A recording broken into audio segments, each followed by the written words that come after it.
السلام علیکم ناظرین، میں محمد اسلم حسین سیاست کی خبروں میں آپ سب کا استقبال کرتا ہوں۔ وزارت شہری ہوابازی نے برطانیہ میں کرونا وائرس کی ایک نئی شکل سامنے آنے کے پیش نظر ہندوستان اور برطانیہ کو جوڑنے والی تمام پروازیں 4 سے 31 دسمبر تک معطل کر دی ہے۔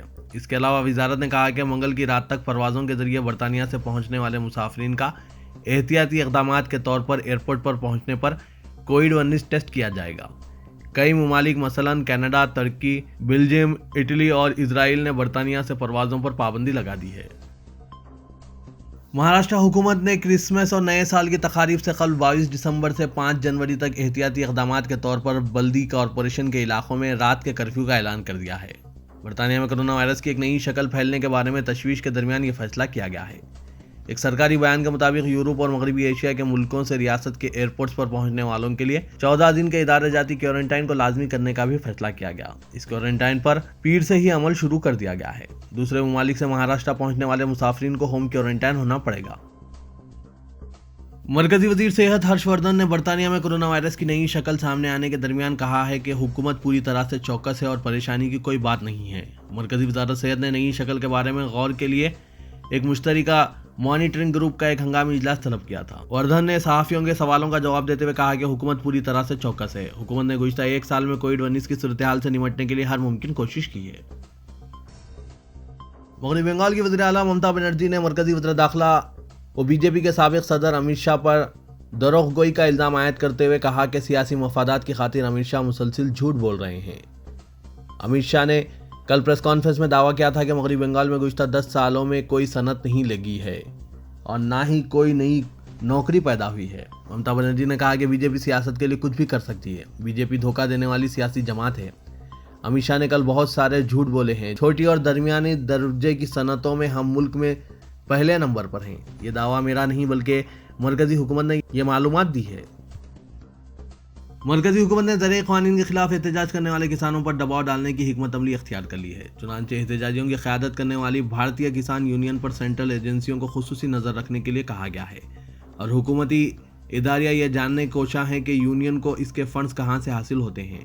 مرکز کے تحت کام کرنے والے محکمے نے گزشتہ روز یونین سے کہا کہ اس کے رجسٹریشن کی تمام تفصیلات پیش کریں جن کے ذریعے وہ بیرونی فنڈز حاصل کرنے کی مجاز ہوئی ہے۔ بصورت دیگر یہ فنڈز واپس بھیج دیے جائیں گے۔ ترنمول کانگریس کے نصف درجن ارکان اسمبلی کو 2 روز قبل ہی بی جے پی میں شامل کر کے ممتا بنرجی کو جھٹکا دینے کی کوشش کیے جانے کے بعد ٹی ایم سی نے بھی بی جے پی یوتھ ونگ کے صدر اور رکن پارلیمنٹ سومترا خان کی اہلیہ سجاتا منڈل کو ترنمول کانگریس میں شامل کر کے جواب دے دیا۔ سجاتا نے آج ترنمول کانگریس کے ہیڈ کوارٹرز میں سینئر ایم پی سوگت رائے کی موجودگی میں پارٹی میں شمولیت اختیار کر لی۔ سومترا خان نے 2014 میں ترنمول کانگریس کے ٹکٹ پر لوک سبھا انتخابات میں کامیابی حاصل کی تھی مگر 2019 کے لوک سبھا انتخابات سے قبل بی جے پی میں شامل ہوئی۔ وہ موجودہ طور پر بنگال یوتھ فرنٹ کے سربراہ بھی ہیں۔ ترنمول کانگریس میں شامل ہونے کے بعد سجاتا نے کہا کہ بی جے پی کے پاس زمین سے جڑے قائدین نہیں ہیں، اس لیے ترنمول کانگریس کے لیڈروں کو وزیر اور نائب وزرائے اعلیٰ کی لالچ دے کر پارٹی میں شامل کر رہے ہیں۔ انہوں نے کہا کہ شیوان ادھیکاری لیڈر نہیں بلکہ غنڈے ہیں۔ انہوں نے کہا کہ میں بی جے پی چھوڑ کر ترنمول کانگریس میں سکون کی سانس لینے کے لیے آئی ہوں۔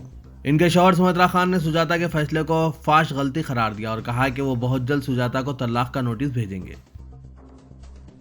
شیو سینا نے الزام عائد کیا کہ ایودھیا میں رام مندر کی تعمیر کے لیے عوام سے فنڈز اکٹھا کرنے کی مہم اور عوام سے رابطہ دراصل لارڈ رام کے نام پر 2024 کے عام انتخابات کے لیے مہم چلانے کے مماثل ہے۔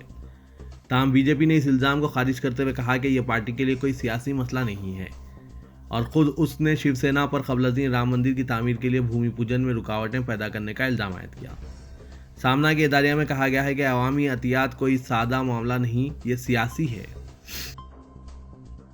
اتر پردیش رامپور پولیس نے آنجہانی رکن راجیہ سبھا امر سنگھ کے خاندان کے خلاف سماجوادی پارٹی کے رکن پارلیمنٹ اعظم خان کے مبینہ تبصرہ پر ان کے خلاف ایک چارج شیٹ داخل کی ہے۔ ان پر فرقہ وارانہ مقاسمت کو فروغ دینے اور عوام کے درمیان دشمنی کے جذبات کو پھیلانے کا الزام عائد کیا گیا۔ امر سنگھ نے 2018 میں لکھنؤ کے گومتی نگر پولیس اسٹیشن میں اعظم خان کے خلاف ایف آئی آر درج کرائی تھی۔ یہ کیس رامپور کے عظیم نگر پولیس اسٹیشن کو منتقل کیا گیا تھا کیونکہ یہ واقعہ جوہر یونیورسٹی میں پیش آیا تھا۔ 2018 میں پولیس عہدیداروں کے مطابق اعظم خان نے 2018 میں خانگی یونیورسٹی میں ایک انٹرویو کے دوران مبینہ طور پر امر سنگھ کے خاندان پر تیزاب پھینکنے کی دھمکی دی تھی۔ امر سنگھ نے اپنی شکایت میں الزام عائد کیا تھا کہ اعظم خان نے کہا تھا کہ اگر امر سنگھ جیسے لوگوں کا خاتمہ کر دیا جائے تو ملک میں فرقہ وارانہ فسادات بند ہو جائیں گے۔ امر سنگھ نے اپنی شکایت میں کہا تھا کہ ایسے بیانات سے فرقہ وارانہ کشیدگی پیدا ہوئی۔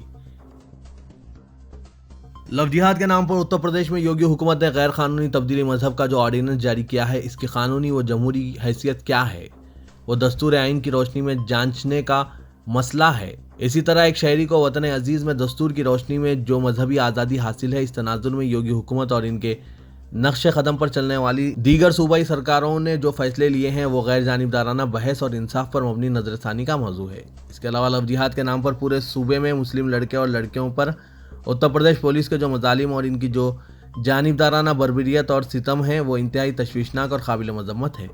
इन ख्यालात का इज़हार जामे मस्जिद अहले हदीस खैरानी रोड साकिना का मुंबई के खतीब व इमाम और मारूफ आलमदीन मौलाना आतिफ सनाली ने किया है। कोरोना वायरस वैक्सीन की तैयारी के लिए फार्मा कंपनियों में मुसाबिकत चल रही है और दुनिया भर के ममालिक इसकी खुराकें महफूज कर लेने कोशां हैं, लेकिन इस दरमियान खिंजीर के मादे से बनी अशिया के इस्तेमाल के ताल्लुक से सवालात उठ रहे हैं। इस किस्म के प्रोडक्ट्स पर बाज़ मजहबी ग्रुपों का इस हद तक एतराज़ है कि उसे हराम मानते हैं। इसके लिए उनके पास मजहबी दलाइल मौजूद हैं। इस तशवीशनाक सवाल ने टीका अंदाजी मुहिम के बारे में कई बातें उठा दी हैं। इंडोनेशिया, जहां दुनिया की सबसे बड़ी मुस्लिम आबादी है, वहां दारुल हुकूमत जकार्ता में इंडोनेशियाई उलमा कौंसिल ने इस ताल्लुक से सख्त मौक़िफ़ इख्तियार किया है। अक्टूबर में इंडोनेशियाई सिफारतकार और मुस्लिम स्कॉलर्स ने चीन में एक तैयारे से सफ़र करने से इनकार किया था। वहाँ ये सिफारतकार कई मिलियन की तादाद में वैक्सीन की खुराक इंडोनेशियाई शहरियों को पहुँचाने के सिलसिले में मामलात को खतियत देने पहुँचे थे, लेकिन उलमा को कुछ मुख्तलिफ जाविये से सख्त तशवीश पैदा हुई। वो ये कि कोविड-19 वैक्सीन इस्लामी शरीयत के तहत काबिल कबूल है या नहीं। खिंजीर या सूअर का चर्बी मुख्तलिफ अद्वियात या बड़ी मुद्दत तक महफूज रखने वाले मादों में इस्तेमाल किया जाता है। इससे वैक्सीन महफूज रहती है और उसे मौसर तौर पर एक मुकाम से दूसरे मुकाम को मुंतकिल किया जा सकता है। सऊदी अरब की सरजमीन, जहां इस्लाम फला फुला और दुनिया भर में फैला, वहां पहली मरतबा सरेआम क्रिसमस ट्री और जगमगाते जेवरात सऊदी गिफ्ट शॉप्स में फरोख्त किए जा रहे हैं। ये वो सरजमीन है जहां सरेआम तमाम गैर मुस्लिम इबादत पर इम्तना ऐद है। ताहम हालिया बरसों में वलीअहद मोहम्मद बिन सलमान ने गैर मामूली आज़ाद ख्याली और फराख दिलाना इक़दाम करते हुए इस सरजमीन को हर वो सरगर्मी के लिए खोल दिया है जिसका चंद साल कबल तक सऊदी अरब में तसव्वुर भी नहीं किया जाता था। अमेरिका के मुंतखब सदर जो बाइडेन ने कोरोना वायरस वैक्सीन का पहला डोज हासिल किया है। इस प्रोग्राम को टेलीविजन पर बराह रास्त पेश किया गया। इस दौरान अमेरिका में दूसरी वैक्सीन मैडना पहुंचनी शुरू हो गई है। तेलंगाना के वज़ीर आला और टीआरएस के सरबराह के चंद्रशेखर राव ने अवामी नुमाइंदों की कारकर्दगी पर तवज्जो मरकूज की है ताकि आइंदा असेंबली व लोकसभा इंतखाबात के लिए उम्मीदवारों के बारे में अभी से फैसला किया जा सके।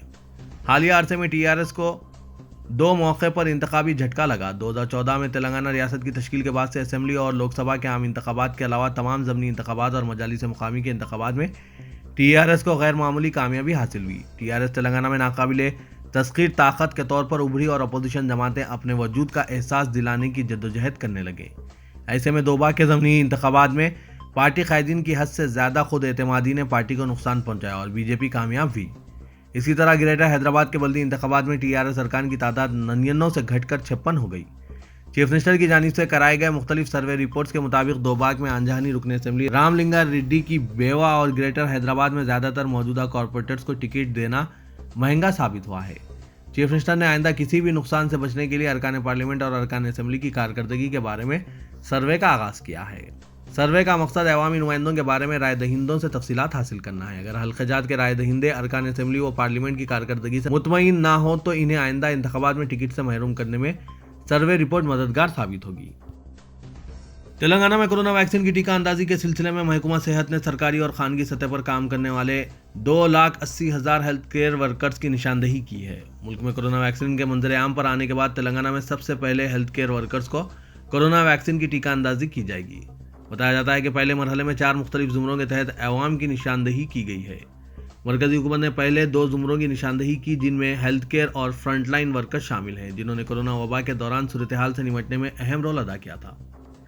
तीसरे और चौथे ग्रुप में 50 साल से ज़ायद और 50 साल से कम उम्र अफराद को शामिल किया गया और इन्हें वैक्सीन की दस्तयाबी की सूरत में टीका अंदाजी की जाएगी।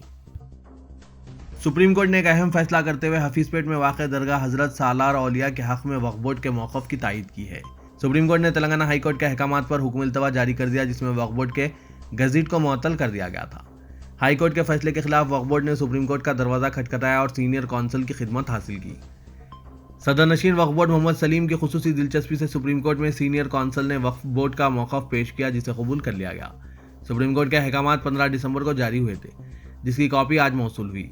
हफीजपेट में दरगाह हजरत सालार औलिया के तहत सर्वे नंबर 80 में 50 एकड़ अराजी मौजूद है। हाईकोर्ट ने 11 अगस्त को अबूरी अहकामात जारी करते हुए अराजी के बारे में वक्फ बोर्ड के गजीट नोटिफिकेशन मुअर्रिखा 1 नवंबर 2014 और गैर कानूनी काबिजीन के खिलाफ कार्रवाई के मकतूब को मुअत्तल कर दिया था।